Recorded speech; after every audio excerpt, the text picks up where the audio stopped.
Выезжаем из Жуковского.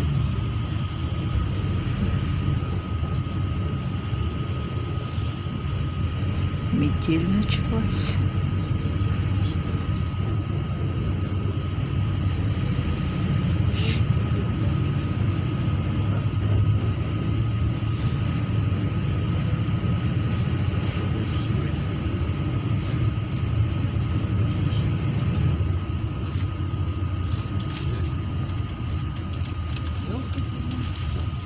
Он же спать ложится вообще.